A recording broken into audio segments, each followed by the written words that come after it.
Bien, ya está con nosotros Emiliano Roggio, bienvenido, ¿qué tal? Muchas gracias, buenas noches.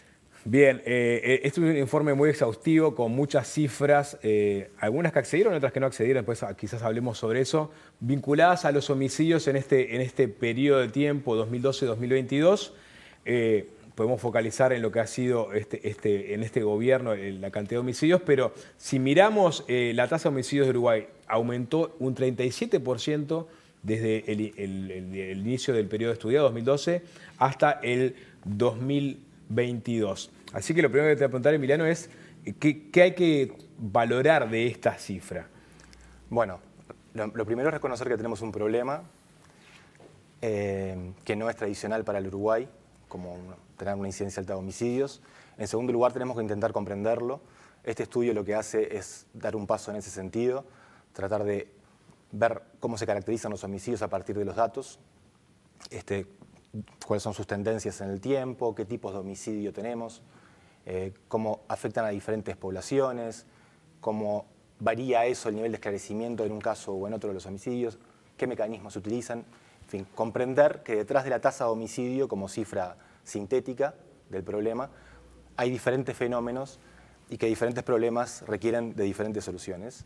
Entonces, un poco este ejercicio fue intentar comprender el homicidio para, haciendo dialogar los datos locales de Uruguay con la literatura internacional, perfilar posibles soluciones para los diferentes problemas, ¿sí? Más alineado a la literatura internacional. El informe trae mucho dato, mucha cosa que podemos desgranar un poco, ¿no? Trae, por ejemplo, hablan del riesgo, ¿no? Y dice que no todos los grupos sociales ni las distintas zonas del país tienen el mismo riesgo. Ahora podemos hablar de eso, pero hago una pregunta así, gruesa, que seguramente un televidente puede hacerse. Ustedes de esto hablan algo por ahí. El incremento de homicidios del que hablaba Diego, ¿está relacionado con el incremento del poder del narcotráfico y la aparición del sicario, que es una institución, entre comillas, nueva en el Uruguay? ¿O eso no o la parte del narcotráfico creo que sí? Lo del sicariato no sé si se investigó. Nosotros no investigamos sobre esto. Han habido casos que han tomado notoriedad en la prensa en los últimos años, 1 o 2. Eso, de todas formas, no mueve la aguja en términos de tasa de homicidios, o sea que no tenemos una presencia tan importante de ese tipo de fenómenos. Con respecto al narcotráfico... Pero, perdón, es lo que se llama... En realidad ese fue un... ajuste de cuentas. Sí, ajuste de cuentas, ¿no? Y esos son sicarios en general. No necesariamente. No necesariamente. Sicario es un asesino a sueldo. Sí. Es la profesionalización. Sí. Un ajuste de cuentas es simplemente vengar una agresión previa. Sí. Y ese ajuste de cuentas puede darse entre individuos, o sea, personas que tuvieron problemas, y entre grupos. Cuando el fenómeno está vinculado a grupos, bueno, ahí generalmente tenemos problemas más vinculados al crimen organizado, que pueden estar o no vinculados al tráfico de drogas. Entonces, ir al grano fino de estos fenómenos es muy difícil con los datos que nosotros tenemos, entre otras cosas por las dificultades que tiene la policía para investigar estos fenómenos. En una proporción bastante alta de los homicidios no tenemos información sobre los agresores, entonces tenemos dificultad para estudiar estas cosas y muchas veces cuando tenemos información sobre los agresores no sabemos el historial de violencia que hay entre la víctima y el agresor, o si el agresor pertenece o no a un grupo criminal. Entonces, todos los datos en esta área de crimen organizado y narcotráfico son precarios. El observatorio, de todas formas, tiene una categorización de motivos vinculados a los homicidios que nosotros utilizamos en nuestro informe. Uno de ellos es el de los homicidios vinculados al tráfico de drogas, de estupefacientes. Y en el promedio de la serie 2012-2022, esos homicidios representan algo así como el 8% del total. Algo que está bastante por debajo de lo que las personas de pronto... De la percepción pública, sí, que tienen las personas. No digo que no sea un problema, es un problema que ha ido creciendo en el tiempo. Claro, eso es un promedio, ¿no? Seguramente también ha ido creciendo. Y el desagregado, entonces, ¿qué encontramos? Derivados del narcotráfico y qué otras categorías que acumulan cifras importantes. Bueno, hay homicidios vinculados a delitos contra la propiedad, por ejemplo. Las principales categorías son, la principal por lejos es sin datos sobre el motivo. Luego tenemos disputas entre las personas que son generalmente conflictos, peleas de bar o cosas más espontáneas, conflictos más espontáneos que se dan interpersonales generalmente en la vía pública o en locales comerciales. Tenemos homicidios vinculados a delitos contra la propiedad, robo, rapiña, escopamientos. Tenemos homicidios vinculados a celos y apropiación sexual, lo que se vincula más directamente con la violencia de género, los femicidios, etc. ¿Ocupa un lugar importante eso? Sí, está dentro de las 5 categorías más importantes. Y tenemos venganzas y represalias, que además que son categorías diferentes. Venganzas y represalias es una, y tráfico de estupefacientes es otra. Que tiene que ver venganzas y represalias con esto que hablábamos del ajuste de cuentas, más directamente, ¿no? Con vengar una agresión anterior. En cuanto a la geolocalización de los homicidios, ¿cómo ha sido la evolución del 2012 al 2022? ¿Hay variaciones importantes o se mantiene más o menos estable? No, en términos generales no hay grandes variaciones. Lo que sí vemos es que cuando analizamos el homicidio por tipo, el comportamiento en el territorio varía muchísimo.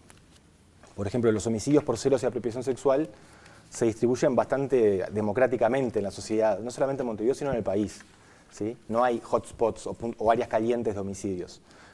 Y esto contrasta fuertemente con los homicidios vinculados al crimen organizado, que serían los de ajustes de cuentas y los vinculados al tráfico de estupefacientes, que sí tienen una altísima concentración territorial, lo que representa una desgracia para las personas que viven en esos barrios, en esos territorios, y una oportunidad para la política desde el punto de vista de la prevención, porque se pueden focalizar los esfuerzos de manera más decidida.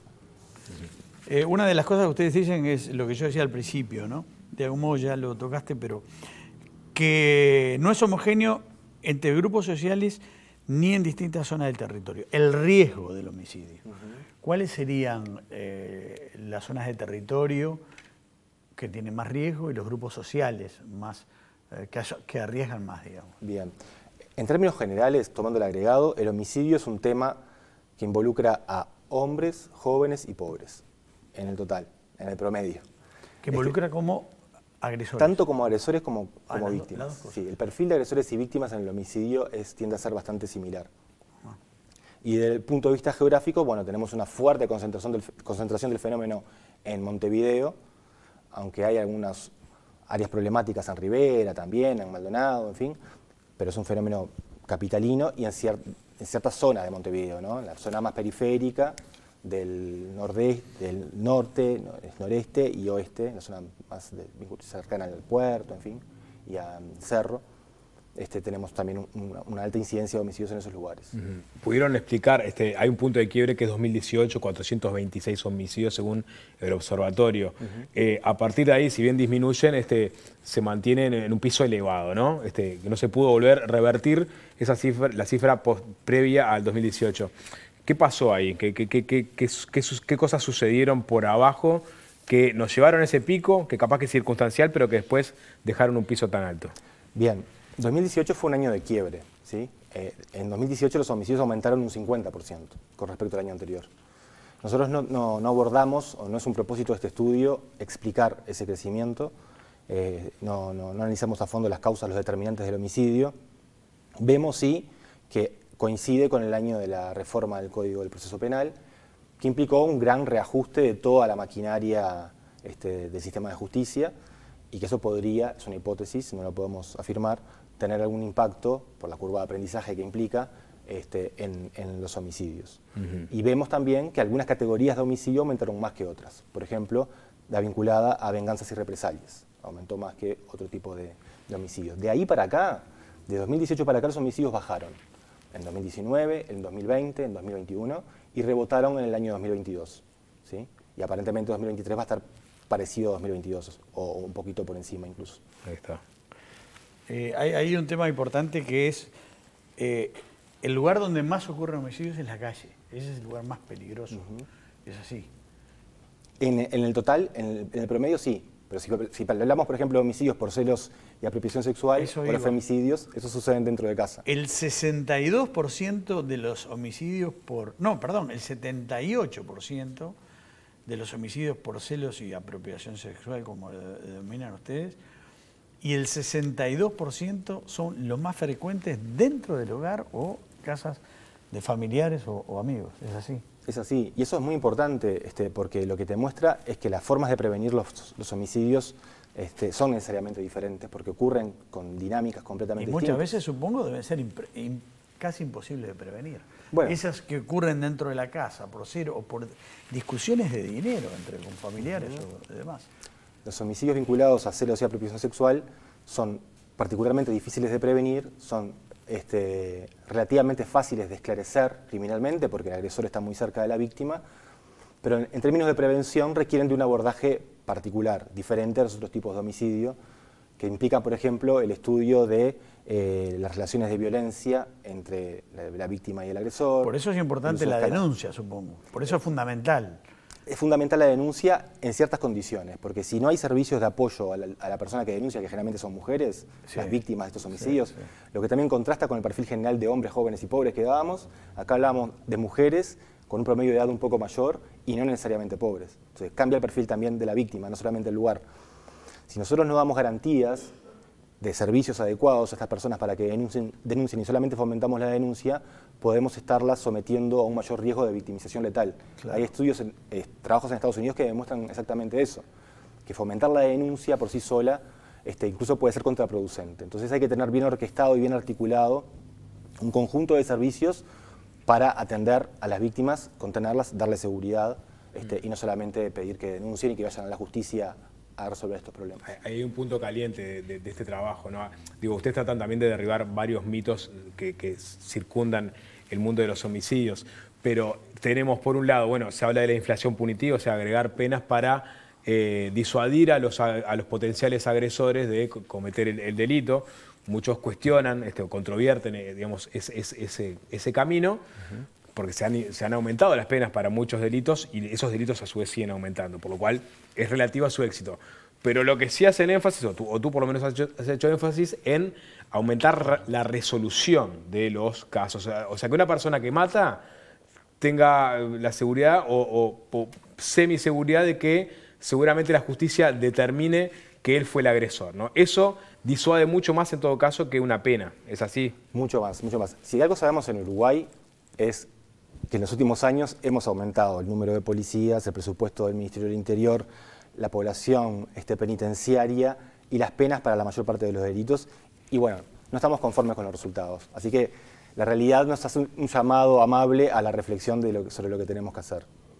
Hay probada literatura internacional mostrando que si lo que queremos es disuadir el delito, que es una aproximación al fenómeno entre otras, es mucho más eficaz aumentar la certeza del castigo, que está dada por la reducción de la impunidad, o sea que si vos cometés un homicidio, existe una alta probabilidad de que vos seas penado por ese homicidio, más allá de cuál sea la severidad de la pena, la cantidad de años en prisión que puedas tener por ese hecho, que aumentar simplemente la condena, la cantidad de años en prisión, porque si no te agarran, la probabilidad es muy baja,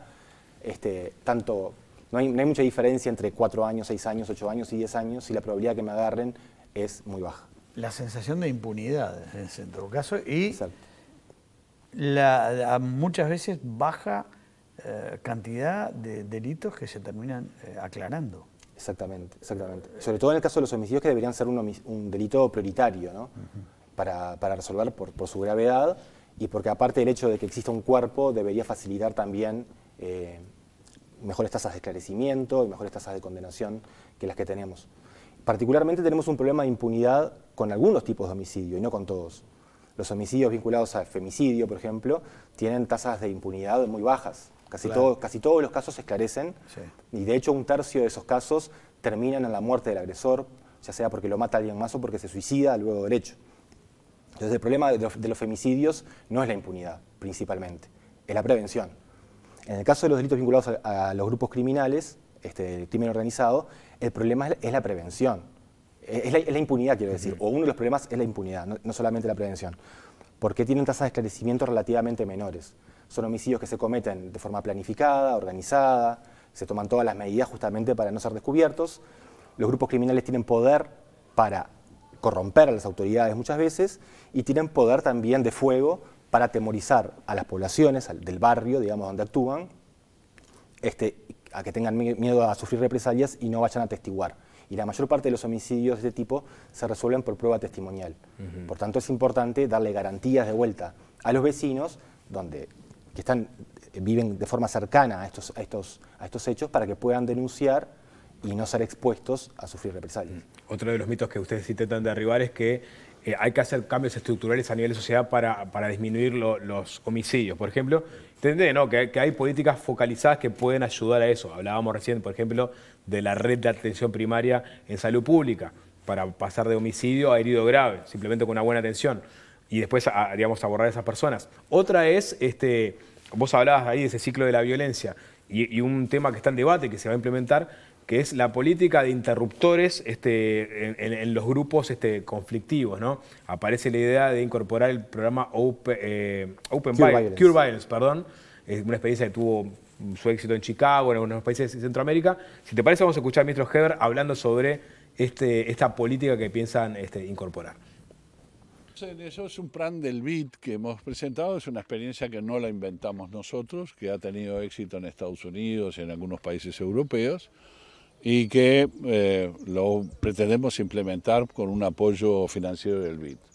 Eso es reclutar gente que estuvo vinculada al delito, pero que se reinsertó a la sociedad, pero que tiene un nivel de comunicación necesaria y conocimiento en el barrio como para establecer el puente que a veces no lo puede hacer la policía.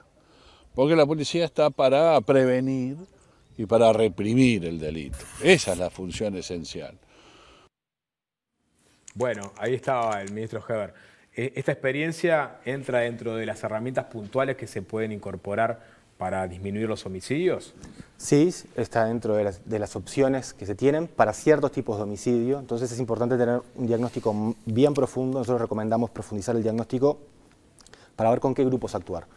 Este tipo de programa, del cual Cure Violence es una expresión, la más conocida, lo que busca es la mediación entre grupos criminales, que en el conflicto entre sí producen homicidios, tienen una perspectiva, responden a una perspectiva epidemiológica de la violencia, que ven a la violencia como un problema, como una enfermedad contagiosa, ¿no?